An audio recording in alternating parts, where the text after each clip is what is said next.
Soft-voiced, elegant and discreet, Emmanuel Carrère is now in his mid-50s. His first love was movies, which was how he came to write about the German filmmaker Werner Herzog.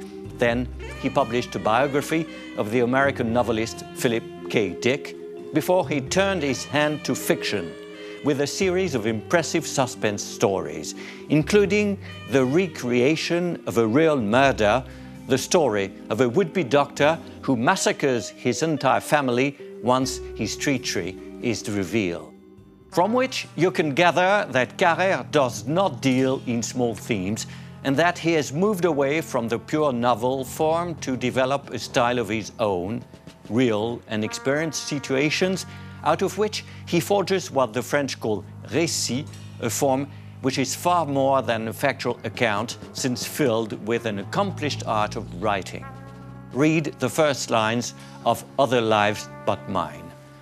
The night before the wave, I remember that Hélène and I talked about separating. It wouldn't be complicated.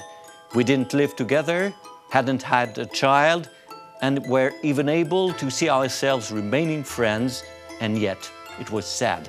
It was Christmas 2004. Here we were in our bungalow at the Hotel Eva Lanka. Then a tsunami surges. Carrère and his wife are safe, but not their holiday friends.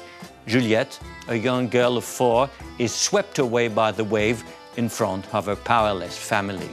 The survivors eventually fly back to Europe, broken-hearted and irrevocably scarred by the memory of what has happened. Even more so Hélène, whose sister, who is also called Juliette, dies of cancer. How to recover from so many simultaneous tragedies? Fortunately, the narrator, who is none else than Emmanuel Carrère himself, meets Etienne, a lawyer who defends and helps victims of bankruptcy.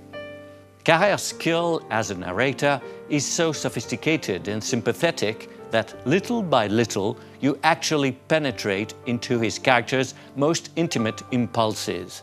In his way, the meaning of the title becomes clear.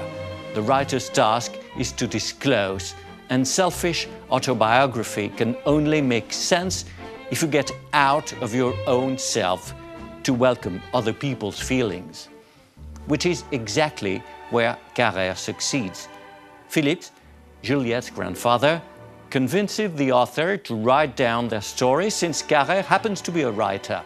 Etienne, the kindly judge, holds such a moral attitude that he will remind you of famous legendary law enforcers. Then a normal life resumes. I make fresh coffee that we'll drink in the kitchen while talking about the children, friends, domestic details, and what's going on in the world.